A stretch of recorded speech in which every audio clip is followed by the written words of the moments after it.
दोस्तों, क्रिकेट में 2 साल का वक्त किसी खिलाड़ी के लिए सिर्फ समय नहीं होता। वो एक पूरी जिंदगी जैसा होता है। 730 दिन, हजारों घंटे और लाखों सवाल, ताने, आलोचनाएं और आत्मसंघर्ष। लेकिन क्या हो जब वही खिलाड़ी उस 2 साल के सूखे को महज 32 गेंदों में खत्म कर दे? क्या हो जब मैदान पर उतरते ही वो खिलाड़ी वीडियो गेम के कैरेक्टर की तरह हर गेंद को बाउंड्री में बदल दे?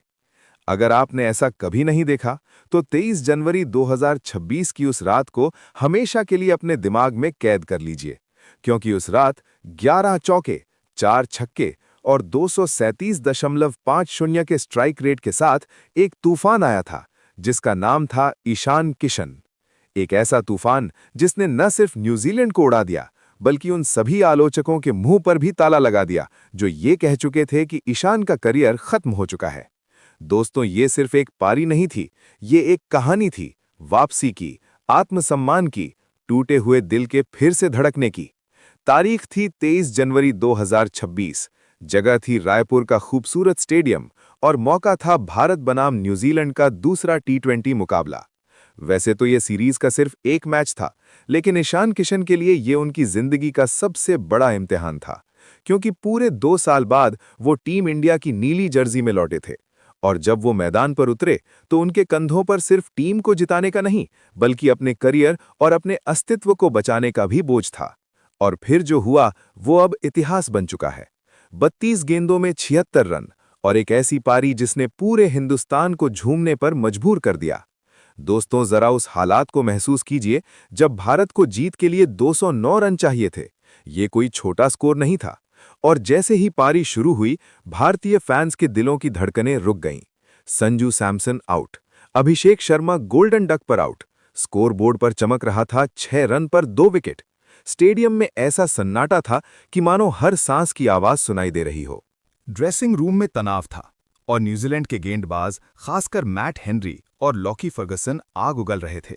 उन्हें लग रहा था कि मैच उनकी मुट्ठी में है, क्योंकि ऐसी स्थिति में अक्सर बड़े बड़े नाम भी संभल कर खेलने लगते हैं, डिफेंस को चुनते हैं और हार को स्वीकार कर लेते हैं।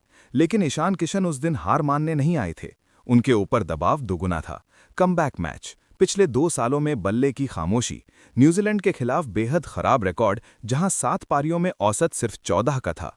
अगर वो इस मैच में भी फेल हो जाते तो शायद ये उनके करियर का आखिरी अंतर्राष्ट्रीय मैच साबित होता।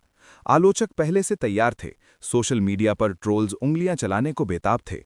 दोस्तों, सोचिए उस एक खिलाड़ी के दिमाग में कितना तूफान चल रहा होगा। एक तरफ 209 रन का पहाड़, दूसरी तरफ गिरते विकेट और तीसरी तरफ अपने करियर को बचाने की जंग।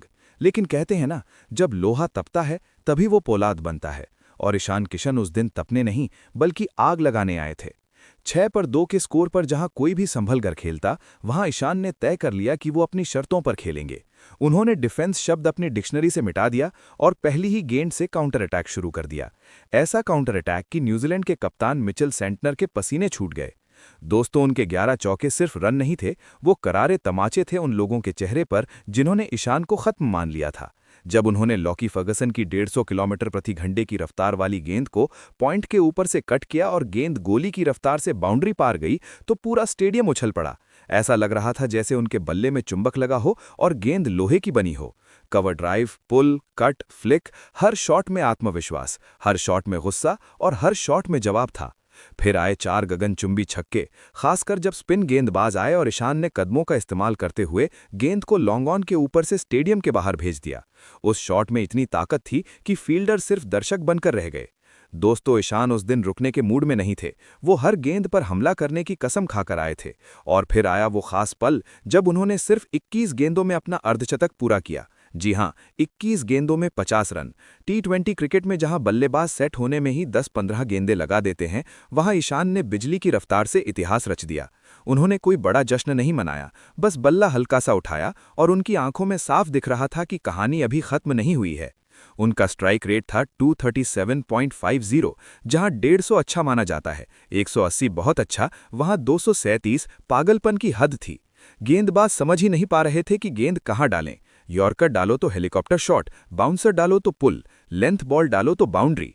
ईशान ने न्यूजीलैंड की पूरी गेंदबाजी को तहस-नहस कर दिया और उस मिथक को भी तोड़ दिया कि वो न्यूजीलैंड के खिलाफ रन नहीं बना सकते। जहां उनकी औसत 14 थी, वहां उन्होंने 76 रन की विस्फोटक पारी खेलकर इतिहास बदल दिया। मैच का असली क्लाइमैक्स तब नहीं आया जब भारत जीता, बल्कि तब आया जब 32 गेंदों में 76 रन बनाकर ईशान किशन आउट हुए, क्योंकि तब तक वो भारत को हार की कगार से जीत की दहलीज तक पहुंचा चुके थे। उनके बाद सूर्यकुमार यादव और शिवम दुबे के लिए काम आसान हो गया और जैसे ही ईशान पवेलियन लौटे, पूरा स्टेडियम खड़ा होकर तालियां बजा रहा था। वो शोर, वो गूंज उनकी 2 साल की तपस्या का इनाम थी। और जब उन्हें मैन ऑफ द मैच दिया गया तो वो सिर्फ एक ट्रॉफी नहीं थी, बल्कि उस जज्बे, उस साहस और उस आत्मविश्वास की पहचान थी जो उन्होंने 6-2 के मुश्किल स्कोर पर दिखाया। दोस्तों, इस पारी ने सिर्फ एक मैच नहीं जिताया, बल्कि ये साबित कर दिया कि ईशान किशन सिर्फ एक बैकअप खिलाड़ी नहीं, बल्कि एक मैच विनर हैं। शेर घायल हो सकता है, लेकिन शिकार करना नहीं भूलता। ये पारी आलोचकों के लिए सबक और फैंस के लिए तोहफा थी। 2 साल का वनवास खत्म हुआ और एक राजा की तरह वापसी हुई। ये कहानी हमें सिखाती है कि चाहे दौर कितना भी बुरा क्यों ना हो, एक दिन, एक मौका और एक पारी आपकी पूरी कहानी बदल सकती है। बस आपको डटे रहना होता है, लड़ना होता है और खुद पर भरोसा रखना होता है। और ईशान किशन ने उस रात यही किया।